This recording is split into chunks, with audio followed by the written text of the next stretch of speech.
हैं आप सभी लोग। उम्मीद करती हूँ सब लोग बहुत अच्छे होंगे और पढ़ाई भी बहुत अच्छी चल। तो आप लोगों को तो जब पता ही है कि क्लासेस अपनी कैसे चल रही है, क्या सीरीज का सिस्टम है। जनवरी में हमने जो इम्पोर्टेंट मेंस के लिए हो सकता था वो कवर कर लिया। फरवरी में जो हो सकता था वो कवर कर लिया। अब बात चल रही है मार्च की। प्लीज पीपीटी में फरवरी मेंशन है, आप उसको मार्च समझिएगा। मार्च का टॉपिक हम करने वाले हैं जिसमें हम पढ़ेंगे कि अब की बार क्या हुआ है। 3 आवर सर्कुलर इकोनॉमी पर बेस्ड एक फोरम हुआ है, वो अपने जयपुर में हुआ 3 से 5 मार्च को। अब 3 आवर सर्कुलर इकोनॉमी क्या है, क्या नहीं होता है, इसमें क्या किया जाना चाहिए, वो सब हम कवर करेंगे। पहली बात 3 आवर। 3 आवर से आप सब बचपन से, मतलब 5th क्लास में ईवीएस पढ़ते हैं तो 3 आवर से बताया जाता है 3 आवर के बारे में। फिर क्लासेस, हर क्लास में जहां एनवायरमेंट का चैप्टर आएगा तो 3 आवर का यूज आता है। अब है क्या 3 आवर, तो नाम से तो आपको याद आ गया होगा। रीयूज, रिड्यूस और रिसाइकल। ठीक है। और एक है सर्कुलर इकोनॉमी।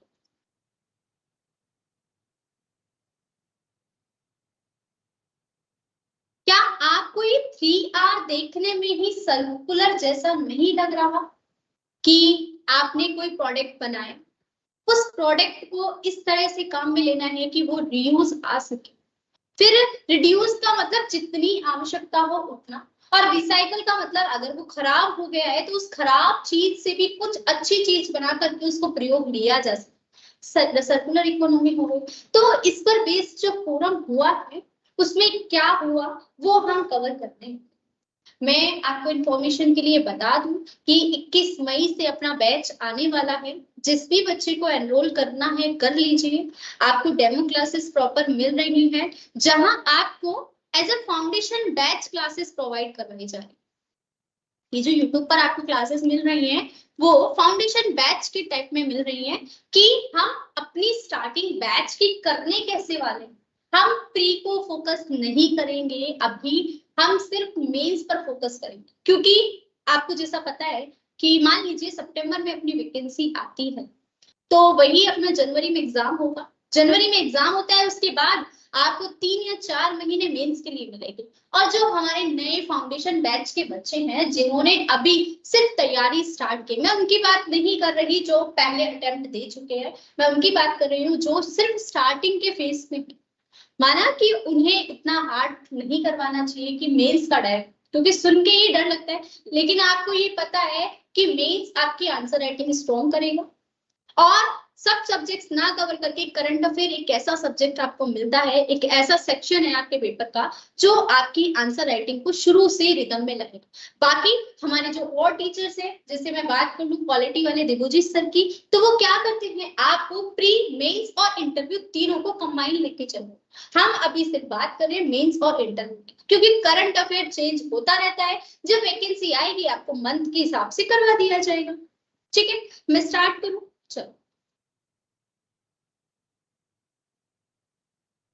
अब 12th regional 3 our and circular economic forum, जिसके बारे में मैंने आपको बता दिया कि इसमें क्या बात की गई।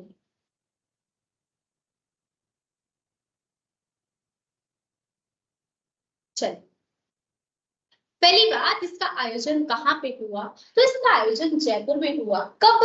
3 से 5 मार्च 2025। अच्छा, भारत ने इससे पहले इसकी मेजबानी की है? हाँ बिल्कुल की है, दूसरी बार भारत इसकी अभी मेजबानी कर रहा है। पहली बार कब की थी अभी आगे आपको मिल जाए। अच्छा, इसमें बात किसकी की गई, तो एक सर्कुलर इकोनॉमी पर इसमें बात की गई। किसकी? Sustainable waste management and circular economy पर बात। क्या होती है सर्कुलर इकोनॉमी? सबसे पहली बात, ये जो सर्कुलर इकोनॉमी है focus on sustainable, usable and recyclable products. मतलब सस्टेनेबल का मतलब आपने नाम सुना होगा, sustainable development goal. Sustainable development goals, ठीक है। ये कब? 2015 में अडॉप्ट किए गए, 2030 तक के लिए। जिसमें क्या है कि मेंस में मैं बता भी दूं कि सस्टेनेबल डेवलपमेंट गोल्स की 2021 में डेफिनेशन पूछी गई, वही सस्टेनेबल डेवलपमेंट गोल्स से एक गोल अभी प्री में पूछा है, तो that means sustainable development goals जरूरी है। अब सर्कुलर इकोनॉमी भी सस्टेनेबल आ रहा है, तो ये सस्टेनेबल डेवलपमेंट का मतलब भी तो हमें पता होना चाहिए। ऐसा डेवलपमेंट जो अभी की जो जनरेशन है उसकी तो आपूर्ति करे, उसकी जो डिमांड है उनको पूरा करे, लेकिन हमारी आने वाली जनरेशन के लिए भी रिसोर्सेज को अवेलेबल करो। मतलब पानी का इतना ज्यादा प्रयोग नहीं करने लगा है कि फ्यूचर जनरेशन के लिए बचे ही नहीं। वो क्या दर्शाता है? Sustainable, reusable. आपको प्रोडक्ट ऐसे बनाने हैं कि उनका कुछ और काम आ सके। जैसे मैं आपसे बात करूं कि जो लैपटॉप वगैरह में बैटरीज लगती हैं, हमको पता है कि बहुत ढेरों इनका ढेर लगा रहता है और इनमें से कुछ का ही हम रीयूज कर पाते हैं। तो सरकार चाहती है, जो अपना पूरा वर्ल्ड सिस्टम है वो चाहता है कि प्रोडक्ट ऐसे हों जिनको रीयूज किया जा सके। रिसाइकल का मतलब क्या है कि आपका कोई प्रोडक्ट खराब हो गया, आप उससे कुछ और बनाते हैं। जैसे यूट्यूब पर बहुत सारी छोटी छोटी वीडियोस बनती रहती हैं जिसमें दिखाया जाता है, ज्यादातर लड़कियों का होता है, दिखाती है कि उनकी मम्मी की कोई साड़ी है पुरानी, उससे कोई ड्रेस बना दी, तो वो एक तरह का रिसाइकल ही तो है। ठीक है, रीयूजेबल का मतलब कोई मम्मी, कोई लड़की ऐसे करती है कि अपनी मम्मी की शादी की साड़ी है उसको पहन लिया अपनी शादी में, तो रीयूजेबल हो गए। या फिर एक एग्जांपल बुक्स का भी ले सकते हैं। बुक्स में क्या होता है, पहले एक बच्चे ने पढ़ी, फिर दूसरे के पास जाएगी, फिर तीसरे के पास जाएगी, तो ये रीयूजेबल हो गई। तीनों का मतलब समझ में आ गया। सर्कुलर इकोनॉमी, सस्टेनेबल, इस तरह का डेवलपमेंट जिसमें वर्तमान की जनरेशन की आवश्यकताएं तो पूरी हो और भावी पीढ़ियों की भी आवश्यकता पूरी हो। रीयूजेबल, वापस यूज किया जा सके, और रिसाइकलेबल मतलब अभी जो प्रोडक्ट खराब हो चुका है उसको रिसाइकल करके कुछ नया बनाया जा सके। Circular economy clear? किस पर बेस्ड है? 3R पर। 3R का मतलब मैं आपको डिफाइन कर चुकी। अब ये जो बैठक हुई है इसमें बात क्या हुई? सबसे पहले आपको ये फोरम पता होना चाहिए क्या है। रीजनल का मतलब है कि क्षेत्रीय बैठक है, क्षेत्रीय मंच, जिसमें किस पर बात की जाती है? 3R, किस एरिया के लिए? एशिया प्रशांत क्षेत्र के। और सर्कुलर इकोनॉमी पर बात करता है। अब क्या है, ये जो 3R सिद्धांत है इसने कब शुरू किए थे? 2009 में इसने शुरू किए थे।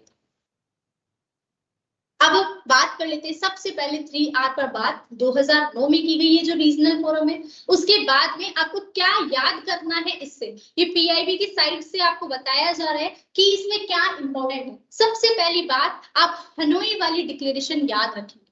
कौन सी? हनोई डिक्लेरेशन, जो कि अपनी 4th बैठक में हुई थी, और वो कब हुई? 2013 में। और इसका टाइम पीरियड भी आप याद रखेंगे, 2013 से 2023।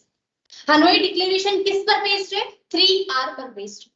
उसके बाद भारत ने इसकी जो मीटिंग को हेड किया था, अभी वाली कर रहा है, इससे पहले कब की थी? जब 8th मीटिंग हुई थी। कहाँ पे? इंडिया में हुई। और 3R declaration Indore, 3R declaration on clean water, land, air in cities पर बात की गई। कब? 2018। कब बात की गई? 2018 में। और उसके अलावा आप याद रखेंगे 12th वाली, जिसको अभी इंडिया होस्ट कर रहा है, और इसमें भी न्यू 3R और सर्कुलर इकोनॉमिक डिक्लेरेशन जारी किया है, जो कि 2025 से लेकर के 2024 तक। यहां तक क्लियर है? ये तीन तो आपको इसमें याद रखने हैं, और स्टार्टिंग 2009 टोक्यो जापान से। चले आगे। चलिए, अब जब ये मीटिंग हो रही है, ये रीजनल फोरम जब मिल रहे हैं, तो इसमें किस पर बात की गई? सबसे पहली बात, सतत विकास लक्ष्य, सस्टेनेबल डेवलपमेंट गोल। ठीक है। दूसरा बात की गई कार्बन तटस्थता, मतलब कार्बन न्यूट्रलिटी को बढ़ावा देना है, कार्बन डाइऑक्साइड गैस जो रिलीज होती है उसको कम करना है। ठीक है, ऐसी अर्थव्यवस्था का निर्माण करना। इसका उद्देश्य क्या है? वही 3R और सर्कुलर इकोनॉमी 2025 से 2024, सॉरी 34। अब इसमें किस किसने इस फोरम को आयोजन करवाया? हमारे भारत में हुआ, भारत में भी राजस्थान में हुआ, राजस्थान में भी जयपुर में हुआ। तो कौन कौन इसमें शामिल था? पहला, केंद्रीय आवासन और शहरी मामलों मंत्रालय। दूसरा है संयुक्त राष्ट्र क्षेत्रीय विकास केंद्र। और तीसरा, वैश्विक पर्यावरण रणनीति संस्थान, जो कि जापान की संस्था। इन तीनों के द्वारा मिलकर के इसका आयोजन किया। अब थोड़ा सा आपको फाउंडेशन बैच के बारे में, जैसा मैंने स्टार्टिंग में ही बताया कि 31 मई से बैच शुरू हो रहा है, लेकिन आपको ऑफर 31 मई तक मिलेगी। 21 से तो आपका बैच है, और 31 तक जिसको भी ऑफर लेना है ले लेना। थोड़ा सा एक्सटेंड इसलिए किया है ताकि कुछ बच्चे जो रह जाते हैं वो लेंगे। और 18 मंथ का आपके बैच का ड्यूरेशन रहेगा, जिसमें प्री, मेंस और इंटर तीनों सेक्शंस आपको कवर करवाए जाएंगे। ठीक है, तो आधार बैच के बारे में विचार बनाओ। विचार बन जाए तो अपनी टीम को कॉल कर लो, और वेबसाइट तो है ही अपने पास में, या फिर प्ले स्टोर से अपना ऐप डाउनलोड कर लीजिए। आगे चलते हैं कि अब रिजल्ट क्या रहे। फोरम तो हो गई, अब रिजल्ट क्या हुआ। तो प्रो प्लेनेट प्यूपल दृष्टिकोण पर बात की गई। प्रो प्लेनेट प्यूपल मतलब जैसे आप पबजी में प्रो होते हो ना, ऐसे बहुत सारे लोगों ने गेम खेले होंगे, जिस जनरेशन में आप लोग हो सब पबजी खेल के आए हो। नूब, प्रो ऐसे वर्ड्स यूज लेते हैं। तो ये जो प्रो है, ऐसे पीपल को भी क्या बनाना है, प्रो बनाना है, अच्छे लेवल पर लेके जाना है। दूसरा, सिटीज कोalition फॉर सर्कुलेटरी, C3 पर बात की गई। ठीक है, C3 की डेफिनेशन पूरी जो फुल फॉर्म है वो याद रखेंगे। ये किसके लिए है, एक सतत विकास के लिए कोalition है, जिसमें शहर दर शहर, सिटी टू सिटीज और ज्ञान साझाकरण, नॉलेज शेयरिंग एंड निजी क्षेत्र की भागीदारी को बढ़ावा दिया जाएगा। प्राइवेट सेक्टर पार्टिसिपेशन को बढ़ावा दिया जाएगा। किसके लिए, सिटीज के लिए। क्या करने के लिए, सर्कुलर इकोनॉमी को बढ़ावा देने के लिए। आगे चलते हैं, और बता दूं 2021 यूपीएससी प्री में इस सिटीज से 2.0 से 21 या 22 वाले में पेपर में क्वेश्चन पूछा गया सिटीज 2.0। और आपको पता है कि यूपीएससी जिस टॉपिक पर एक बार सवाल पूछ लिया है आरपीएससी में पूछा जाता है, तो आपके लिए इंपॉर्टेंट हो जाता है। अब आपको सिटीज की फुल फॉर्म याद होनी चाहिए। City investment to innovate, integrate and sustain, मतलब सिटी में इस तरह का इन्वेस्ट करना है ताकि वो इनोवेट हो, नवाचार हो, इंटीग्रेट हो, एकीकृत हो और सस्टेन कर सके। ये किसका पार्ट है, स्मार्ट सिटी मिशन का घटक है। इसमें राजस्थान के कितने शहर शामिल किए गए हैं, 2, जयपुर और उदयपुर। अच्छा, अपना उदयपुर अभी ना किसी साइट में शामिल किया गया है, तो मुझे कमेंट सेक्शन में आप बताएंगे कि कहाँ पे इसको शामिल किया गया है और ऐसा कौन सा है। इसके साथ में एक और ऐड हुआ है, तो आप मुझे कमेंट सेक्शन में इसके बारे में बताएं। आगे चलते हैं, इसमें क्या आज घोषणा जारी हुई, 3R सर्कुलर इकोनॉमिक वाली घोषणा जारी हुई, और ये किस पर बेस्ड है, हनोई वाली पर बेस्ड है, जो कि 2013 से 2023 तक थी। अब वो 23 में खत्म हो गई, 25 में मीटिंग हुई, तो नई वाली एक डिक्लेरेशन ले आए। अब ये आपका फाउंडेशन बैच, जिस भी बच्चे को एनरोल करना है please don't miss the chance, जिसको भी करना है जल्दी कर लीजिए। फिर पहले वाले जैसे बच्चे रो रहे थे कि अब ऑफर मिल जाएगा, तो वो आपको बाद में नहीं मिलेगा।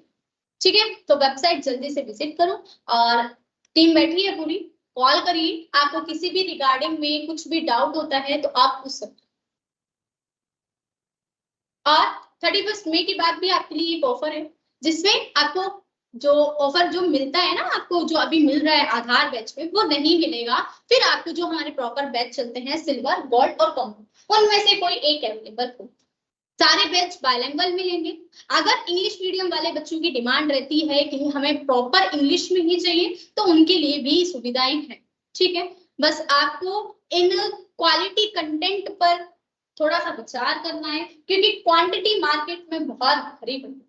एक बार क्वालिटी वाली चीज पे विचार कीजिए और ऐप डाउनलोड कीजिए, टीम को कॉल कीजिए और बैच को परचेज कीजिए।